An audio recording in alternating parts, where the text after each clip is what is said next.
Bon, je suis d'accord, vous avez le droit de m'insulter les gars, je suis désolé. J'ai trahi ma promesse. J'avais dit dans ma dernière vidéo YouTube qui date d'il y a 3 mois que je serais beaucoup plus actif sur YouTube, que je ferais pas des grandes pauses comme je faisais avant de 1 mois ou quoi. Et j'ai encore menti malheureusement. Ça fait 3 mois que j'ai pas sorti de vidéo, je suis désolé. Mais aujourd'hui les gars, je reviens avec du lourd. Bon déjà comme vous pouvez voir, il y a un problème. J'avais une 206 grise, maintenant elle est blanche. Et j'avais une Saxo. Parce que dans ma dernière vidéo c'était une présentation de ma Saxo et de ma 206 après avoir fait quelques travaux etc. Et là maintenant, vous allez vous dire, mais c'est quoi ce bordel? Où est passée la 206 grise? Où est passée la Saxo? Je vais d'abord les gars vous expliquer où sont passées la 206 grise et où sont passées la Saxo avant de vous expliquer pourquoi j'ai cette 206 maintenant. Et vous allez voir que ça les gars, c'est un bijou. Bon en réalité c'est très simple. Il n'y a pas 36 explications. Bah, je pense que vous avez deviné. J'ai vendu mes 2 voitures. La Saxo est partie parce que je vous avais dit justement dans la dernière vidéo que je voulais vendre la Saxo, qui était garée juste là d'ailleurs, et que j'allais bientôt la vendre. Et du coup bah, en 3 mois, bah, vous vous doutez bien, j'ai eu le temps de la vendre. Donc ça elle est partie. Je l'ai vendu 1200 € les gars. Et rappelez-vous, j'avais acheté 350 €. Après j'ai fait quelques frais et tout. Mais dans le fond, je suis en bénéfice. C'est ce qui compte. En tout et pour tout, la Saxo, c'est une voiture qui m'est revenue peut-être, je crois, il me semble à 800 € avec la carte grise, les entretiens, tout ce que j'ai fait dessus. Il me semble que ouais, ça m'est revenu à peu près à 800 €. Et je l'ai vendu 1200. Donc on est sur 400 € de bénéfice. C'est vraiment pas dégueulasse. Pour une voiture où j'ai pas fait non plus énormément de frais.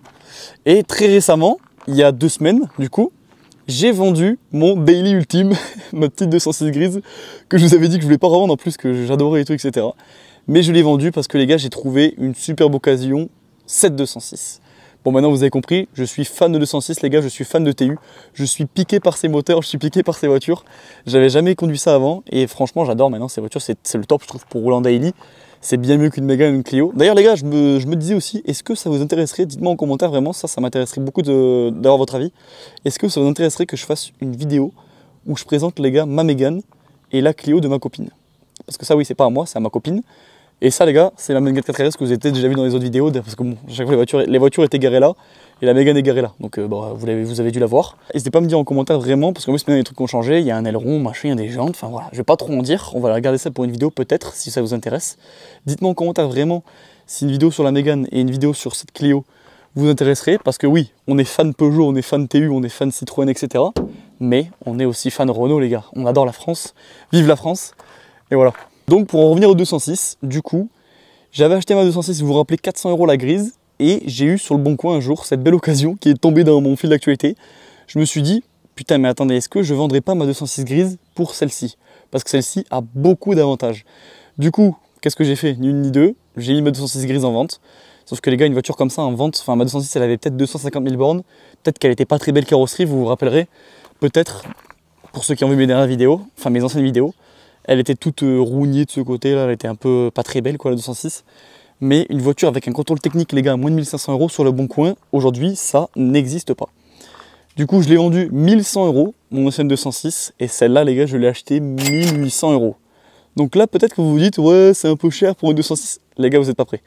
Cette 206 je l'ai payé 1800 €. Déjà on commence. Premier truc, 4 enjoliveurs neufs. Carrosserie absolument nickel comparé à l'autre on va dire. Les plastiques sont beaux, bon là elle est juste dégueulasse. Tous les plastiques sont beaux. Elle a quelques petits pets, elle a un attelage bien sûr, ça j'ai oublié de le dire. Attelage très important. Elle a quelques petites pets et tout, mais bon ça c'est pas bien grave, hein. La 206 est de 99 aussi du coup. C'est une 206 1 litre 1, 60 chevaux de 99, donc bon, c'est vrai que c'est pas le même moteur que j'avais avant, parce qu'avant dans mon autre 206 pour ceux qui se rappellent j'avais un 1 litre 4, 75 TU. Là c'est le 1 litre 1, mais celle-ci a beaucoup plus d'avantages. Déjà à l'intérieur, je vais vous montrer un peu ça. Intérieur absolument magnifique, neuf. Tous les sièges vont bien, bon ils sont juste sales, ça ferait que je les nettoie après. Ils sont dans un état nickel. Banquette arrière c'est pareil. La banquette arrière nickel, bon elle est juste sale aussi, hein. Il y a des petites taches au milieu, etc. Là il faudra que je nettoie. Le volant a été refait, cuir, incroyable. Les plastiques sont vraiment très très beaux, comparé aux miens, enfin tout est... Franchement là, elle est vraiment top. Bon ça c'est moi qui l'ai mis, hein. Il y a un petit CarPlay mais ça c'est moi, c'est du tuning. Même les portières et tout sont cool, enfin voilà. Les seuls défauts qu'elle a, vraiment en carrosserie cette caisse, c'est quelques petits pets par-ci par-là, mais il faut les trouver. Et c'est ce petit boss là qu'on peut essayer de redresser. Je sais pas si ça va bien se voir à la caméra. Ah, si on voit là, ça fait comme ça quoi, elle a un petit enfoncement, mais vraiment c'est léger. Comparé à mon ancienne, je sais pas si vous vous rappelez, qui était vraiment éclatée, même le rad et le pare-choc à l'avant est vraiment, enfin elle a aucune rayure presque, elle a quoi, 2 petites griffes, mais pour une 206 de 99 c'est vraiment rien. Elle est vraiment super bêta, la peinture n'est pas fanée parce que moi l'autre la peinture était fanée de partout, si vous vous rappelez. Et du coup, c'est une 3 portes aussi comme mon ancienne, elle est de 99 comme mon ancienne, c'est la même génération, etc. Dessus, je l'ai acheté avec 2 pneus neufs à l'avant, plaquettes neuves, distribution faite, embrayage changé, attelage et toit ouvrant, les gars. La belle petite option que je n'avais pas avant. Regardez-moi ça, toit ouvrant et panoramique. Déjà aussi la porte tient, parce que sur mon ancienne, je ne sais pas si vous vous rappelez, la porte ne tenait pas quand je l'ouvrais. Là, la porte tient toute seule, incroyable, ça c'est magnifique. Toit ouvrant panoramique qui peut s'ouvrir là avec le petit truc. Et là, on a le bouton pour ouvrir le toit. Mais bon, le toit, les gars, je préfère pas l'ouvrir parce que je l'ai ouvert une fois. J'ai galéré à le refermer. Le bouton marche une fois sur 10. C'est un peu trop risqué. Du coup, je vais pas m'essayer de l'ouvrir dans cette vidéo. Mais voilà, il marche une fois sur 10. Mais bon, c'est déjà cool. Après, il y a le toit panoramique. Et il ne fuit pas surtout. Ça, c'est important parce que s'il fuyait, j'aurais pas acheté. Parce que c'est vraiment chiant. Ça peut fuir et tout le toit. Là, il fuit pas. Il est impeccable.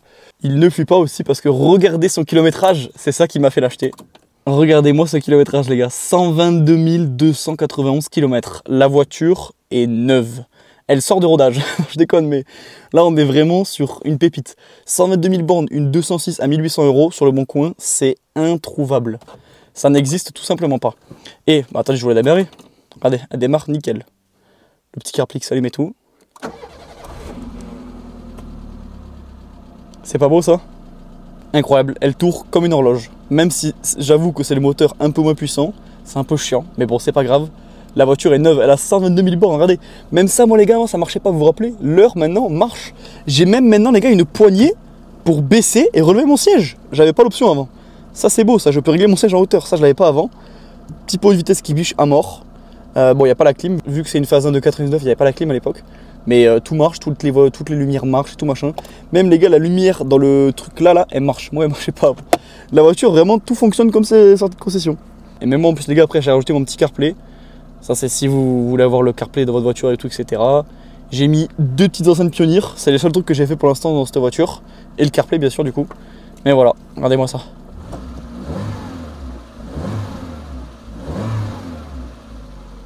Une machine de guerre, les gars. Ceux qui connaissent les 206 et qui ont des 206, les gars, savent, pour savoir l'état d'une 206, si elle est éclatée ou pas, il faut regarder sur les grilles de ventilation. Parce que souvent, les gars, ces petites grilles-là, elles sont toutes pétées. Bon, là, il y en a une qui est cassée, mais souvent, toutes ces grilles, derrière, elles sont imbougeables, tout est cassé. C'est la merde à mort. Là, franchement, moi, ça va. J'en ai juste une qui est à peine pétée ici. Mais vraiment, c'est juste celle du milieu, c'est pas grand-chose. Celle-là est neuve. Ça tourne nickel, parce que comme c'est des trucs très très fragiles, souvent c'est cassé au bout d'un certain temps. Celle-là aussi, là-bas, impeccable. Et regardez comment ça biche, les gars, dans le bord, on dirait qu'il est neuf. Il sort de concession, les gars, la voiture. Je l'ai acheté hier chez Peugeot. C'est un truc de malade.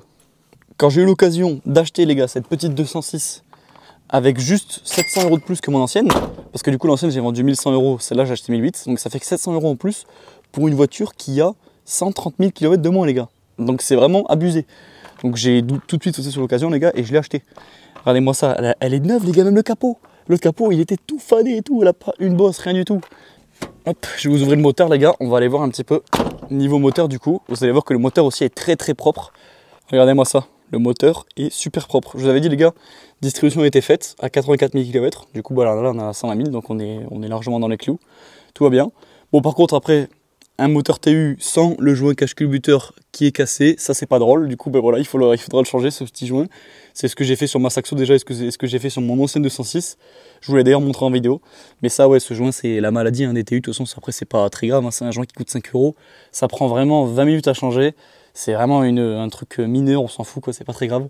J'ai déjà changé 2 fois, donc je sais comment faire maintenant et tout, donc il n'y a pas de problème là-dessus. Mais ouais, à part ça, sinon les gars, le moteur est très très propre. La batterie, elle est neuve, incroyable, à 1800 €, batterie neuve, tu vois bien. Filtre air neuf, la vidange a été faite, filtre à huile, etc. Enfin, tout avait été fait sur cette voiture. Un suivi complet et tout. Toujours été révisé en temps et en heure. Si vous vous rappelez, ça c'était tout jaune de mon ancienne, parce qu'à force, l'équipe de refroidissement, il était tout un peu, il était un peu chipsé, quoi. Même ça, il n'y a pas un plastique de pété, pas une vis de cassé, pas un truc qui manque, machin, tout est bien mis, aligné. Il n'y a pas un problème, pas un phare qui bouge, pas un machin qui est cassé. Elle est vraiment, les gars, elle est neuve, ça me régale cette voiture, elle est incroyable. Attention les gars, vous savez très bien maintenant, je suis tombé amoureux des TU. Donc c'est ma voiture pour tous les jours, c'est mon daily. Et bien là, avoir trouvé celle-là, les gars, je suis vraiment trop content parce que pour son âge de 99, les gars, elle a 26 ans, elle est aussi vieille que mon ancienne 206 du coup que j'avais avant, sauf qu'elle est en 1000 fois meilleur état que l'autre. L'autre était vraiment éclaté, quoi. Les seules petites choses qu'il faudrait faire sur cette voiture du coup, ce serait changer ce petit joint de cache-culbuteur, mais bon, encore c'est pas très grave parce qu'il fuit pas. Donc en vrai, tant qu'il fuit pas de lui, parce que mon ancienne, les gars, je sais pas si vous vous rappelez, mon ancienne 206, ça avait fui, lui il avait fui pendant, je sais pas, des années. Donc c'était vraiment dégueulasse en dessous, mais tant que ça fuit pas, on s'en fout, en vrai, c'est pas bien grave. De toute façon, c'est un joint qui coûte 5 €, donc au pire je le changerai, c'est pas ça le problème. Et après, le seul truc, ce sera les disques, peut-être qui sont un peu usés à changer, mais c'est aussi, ça coûte quoi? Ça coûte 40 € les 2 disques, les gars, sur une 206. Ça coûte que dalle. Même les enjoliveurs, les gars, ils sont propres. Genre, la voiture, elle a pas été touchée sur les trottoirs pendant toute sa vie. Souvent, les enjoliveurs, ils sont tout dégueulasses, tout rayés et tout. Là, tout est propre, regardez ça. Le pneu, il est neuf, les gars. Et bien sûr, c'est une caisse que j'ai achetée avec le contrôle technique, du coup, qui a été passé là, il y a pas longtemps. Parce qu'il est bon jusqu'au 30/09/2027. Donc, il a été passé le 1er octobre. Et là, on est actuellement, le moment où je fais la vidéo, on est le 12, je crois, ou 13, je sais plus quand. Justement, mais bon, voilà, j'ai acheté la voiture il y a 2 semaines, du coup, c'est pour vous prouver. Et que je suis pas un menteur, tu vois bien. Mais du coup voilà les gars, n'hésitez pas à me dire en commentaire ce que vous pensez de cette petite 206. Moi les mecs, j'en suis super content d'avoir trouvé cette affaire parce que vraiment sur le bon coin, je me suis battu pour l'avoir. Hein. Le gars, il avait mis l'annonce à 14 h, à 16 h j'ai vu l'annonce, je l'ai appelé directement, je l'ai réservé parce qu'il avait déjà un garage qu'il avait appelé, il y avait déjà d'autres gens qui étaient intéressés parce qu'une affaire comme ça les gars sur le bon coin maintenant, allez voir par vous-même, c'est introuvable. Une 206 avec 120 000 km déjà les gars, ça c'est introuvable. Mais alors une 206 qui a 120 000 bornes à 1800 €, ça c'est encore plus introuvable. Parce que maintenant les gars, sur le bon coin, les gens, ils se pignoufent à mort avec le prix des voitures. Genre ça, je sais que demain, je le mets à 2800 €, elle part. Directement. Parce que c'est tellement cher maintenant les gars, les 206, même toutes les voitures d'occasion, c'est tellement cher que une voiture comme ça, tu la mets à 2800 €, elle part instantanément, c'est sûr. En une semaine, elle est partie.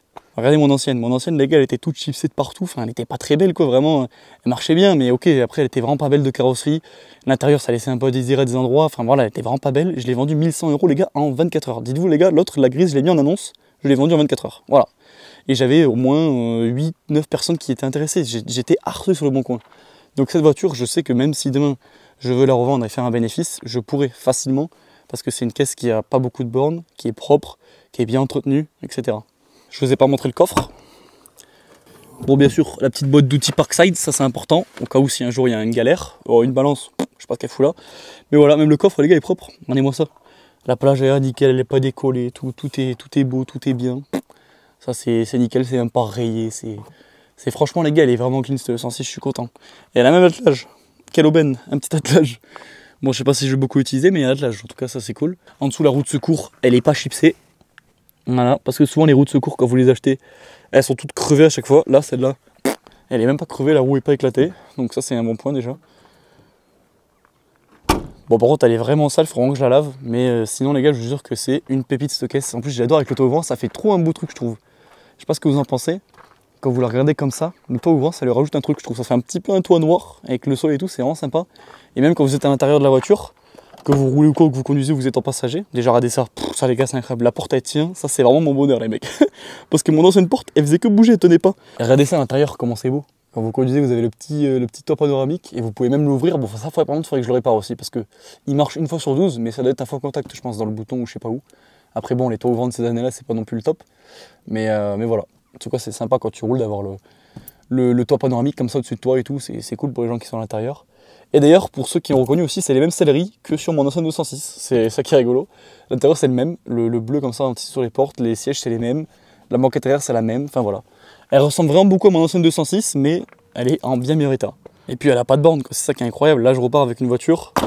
Vraiment, même au niveau conduite et tout. L'autre, j'avais les triangles qui étaient un peu morts. Enfin, il y avait quelques trucs qui allaient pas trop. Celle-là, tu le sens. À conduire, elle est neuve. La boîte de vitesse, c'est du beurre. Tu passes les vitesses tranquilles et tout. Enfin, ça change la vie les gars d'avoir une voiture beaucoup plus récente, qui a beaucoup moins roulé, qui a été mieux entretenue. Ça change vraiment la vie. Tout en finesse. Voilà, finesse. Maintenant les gars, vous savez pourquoi du coup je n'ai plus la Saxo qui était garée là. Et je n'ai plus l'ancienne 206. Maintenant, c'est ça mon daily les gars, c'est ça ma nouvelle 206. Et c'est sur celle-là que je vais faire des vidéos. Et aussi peut-être sur celle-là, si vous êtes intéressés. N'oubliez pas les gars, dites-moi en commentaire vraiment si je fais une vidéo ou pas sur elle, en présentation. Parce que vous allez voir que celle-là aussi, et un petit peu tuning, mais déjà vous le voyez à la couleur, vous voyez l'aileron, machin, enfin, je vous en dis pas plus, je vais pas spoil, mais voilà. Si vous voulez une vidéo sur la Mégane, les gars, dites-le moi vraiment en commentaire, ça m'intéresse de savoir. Je suis l'homme le plus heureux de la Terre, les gars, j'ai un TU qui marche impeccablement bien, et qui a pas de borne, donc je vois pas comment je pourrais être plus comblé. Et en plus, je vais pouvoir vous faire quelques petites vidéos sur cette voiture, parce que bon, il y a quelques trucs à refaire, vous avez bien vu les disques à changer, le joint de cache-queue de buff, après vous l'avez déjà vu, je sais pas si je vais le refilmer. Mais on verra bien, n'hésitez pas à me dire aussi en commentaire les gars ce que vous voulez voir avec ce 206. Ça m'intéresserait de savoir un peu votre point de vue et tout, ce que vous voulez voir sur la chaîne. Et moi les gars, je pensais déjà une chose sur cette voiture, parce que d'origine, les 206 phase 1, ce sont des jantes en 13 pouces. Je sais pas si on va le voir, ah, si on va le voir là, voilà. Donc c'est vraiment tout petit, c'est vraiment pas très gros comparé à la voiture. Et comme maintenant ben, j'ai pris une passion pour les TU, j'ai envie les gars de lui mettre des jantes en 16-17 pouces sur cette voiture. Je pense que ça pourrait lui bien aller. Genre des petites jantes Ouragan les gars, je sais pas si vous voyez un peu le design, je vous mettrai une photo au pire juste ici. Les petites jantes Ouragan de la 206 S16, là-dessus je pense que ce serait parfait, peinte en blanche comme la voiture. Ça serait vraiment magnifique les gars, ça lui donnerait une gueule de fou. Elle est déjà très belle comme ça, mais comme elle a des toutes petites jantes, ça fait un peu bizarre. Dites-moi en commentaire les gars aussi si ça vous chauffe que je fasse ça ou pas. Est-ce que les gars on pète des jantes ou pas sur cette 206? On laisse d'origine ou est-ce qu'on lui met des belles petites jantes Ouragan ou des jantes OZ ou je sais pas trop quoi encore, mais est-ce qu'on lui met des belles petites jantes en 16-17 pouces pour qu'elle ait vraiment une gueule de malade? Ou alors les gars, est-ce qu'on fait une folie? Est-ce qu'on prend les jantes de la Mégane RS, on lui met sur la 206? Bon non, ça passera pas les gars, déjà c'est du 5 trous. La Mégane RS, et c'est pas du tout le même alésage, enfin c'est pas du tout pareil, donc ça passera pas je pense. Ça des gens pour oublier. En plus la Mégane RS c'est du 19 pouces, donc ça va être bien trop gros. Je l'adore, je suis amoureux, je veux que ça devienne un bijou. Comme d'habitude, je lirai tous vos commentaires, je répondrai à tous les commentaires, comme je fais d'habitude sur toutes les vidéos. Donc vraiment, votre avis compte les gars, n'oubliez pas, c'est important, donnez-moi votre avis. On va se laisser là-dessus pour aujourd'hui les gars. C'était la petite présentation de ma nouvelle 206 et l'explication de où sont passées mes autres voitures. Et restez bien connectés pour d'autres vidéos plus tard avec la 206 ou alors avec ces deux bolides si vous êtes chaud. Voilà, en tout cas c'est tout pour aujourd'hui les mecs. Merci beaucoup en tout cas d'avoir regardé cette vidéo encore une fois. Merci d'être là, merci d'être présent. Merci de continuer à soutenir et à donner la force. N'oubliez pas le petit like, l'abonnement, ça aide pour le référencement et ça m'aide beaucoup pour la chaîne. Vous êtes des goats. Passez une bonne journée les gars, passez une bonne après-midi. Portez-vous bien. À la prochaine. Ciao.